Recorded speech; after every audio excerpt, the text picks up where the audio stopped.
This is 3 News Daily. Hello, everyone. Welcome back to 3 News Daily on this Tuesday, November 22nd. I'm Stephanie Haney, and we start today with developing news that President and CEO of MetroHealth, Dr. Akram is fired. This is after an investigation found that he's been accused of embezzling money from the hospital. Specifically, Boutros is accused of authorizing more than $1.9 million in bonus payments to himself over a 4-year period beginning in 2018. Here's the key: without disclosing those payments to the board. The hospital's trustees voted last night to remove him immediately and then sent us the following statement. We all recognize the wonderful things Dr. Boutros has done for our hospital and for the community. However, we know of no organization permitting its CEO to self-evaluate and determine their entitlement to an additional bonus and at what amount, as Dr. Boutros has done. Dr. Nabil Shahadi will take over as interim CEO until December 5th. Then Dr. Erica Steed will become Boutros' permanent replacement, stepping in almost a month before she was supposed to. Now, a lawyer for Dr. Boutros says these allegations are retaliation after he raised the issue of the unauthorized hiring of the new CEO and that other employees received the bonuses. He said the board statement is full of misinformation and lies, and Dr. Boutros will be taking legal action. Of course, we'll stay on this story. We also now know the funeral arrangements for Cleveland firefighter Johnny Tetrick, who was killed in the line of duty on Saturday night when he was hit by what police are saying was a drunk driver. Calling hours will be this Friday at Willoughby Hills Friends Church from 1 to 4 p.m. and 6 to 8 p.m.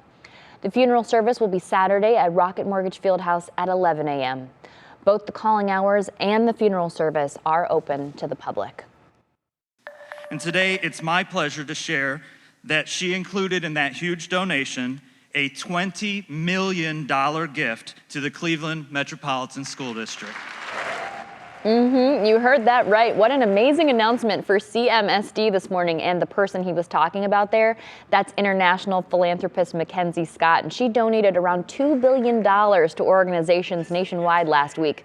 And today we learned that $20 million of that is already in the hands of Cleveland schools. Now, this might be the largest private donation in the school's history. The district plans to use the money to create the CMSD Get More Opportunities Fund. So they're hoping to help students travel, award scholarships, upgrade arts and sports programs, and a lot more. We'd love to see that. Okay, all week we have been sharing our series Homecoming, where we're highlighting places around Northeast Ohio that are important to us here at WKYC and our families. And this morning, our meteorologist Hollie Strano took us to Beaumont School, where her daughter goes to school, and she shares with us now why they say it's a school that builds the strong women of our future. There's a culture of caring and concern for one another that's very palpable here. It's the distinct culture at Beaumont School that sets them apart from others. We all accept each other's differences, and it's great, and you just get to know a bunch of different people. It's a place where sisterhood thrives. And they say it over and over and over, and you're like, oh my gosh, this has got to be a lie. But you come here and you get here and you're like, wow, like you're really a part of it. An all-girls school where young women are empowered by learning since the very beginning. The teachings of the Ursuline nuns who built this place and created a community of women on the legacy of educating women, empowering women. So that is very alive and well. And for some young women, the lessons learned extend far beyond the classroom. Mary Kate owns Mary Cake's Delight, a small bakery business. From balancing school extracurriculars and being a business owner, her most important lesson from Beaumont was time management. It's a 24/7 thing, and my mom helps me out a lot, and my friends, they come over and help me bake sometimes. I put school first, but I think it's definitely fun to have the job aspect and be a young entrepreneur. And for my own daughter, Jessica, she's become more extroverted during her Beaumont years. I don't think I was ever shy in the beginning, but I think Beaumont helped me to realize. And all of it comes back to the culture and community, making it such a special place. They say it's like a community and you fit right in, and you'll know if you fit right in. Something else here. We've empowered them to speak up for themselves and to advocate for the things that are important to them. And that's something that's not always easy. Do you want them to use that voice, even when it's something that maybe challenges you a little bit? That is incredible. I love seeing those young women really taking ownership of the things that are interesting to them and thriving and building each other up so incredibly. Hollie, thank you for sharing that with us. And we'll be sharing more from our homecoming series all week on Go, the very early morning show, and also What's Now at 5. Now to sports news. The Cavs won their third straight game last night against the Atlanta Hawks, and the final score there was 114-102. So here are some stats from your favorite players. Donovan Mitchell had 29 points, 9 assists, and 4 rebounds. Darius Garland had 26 points and 9 assists.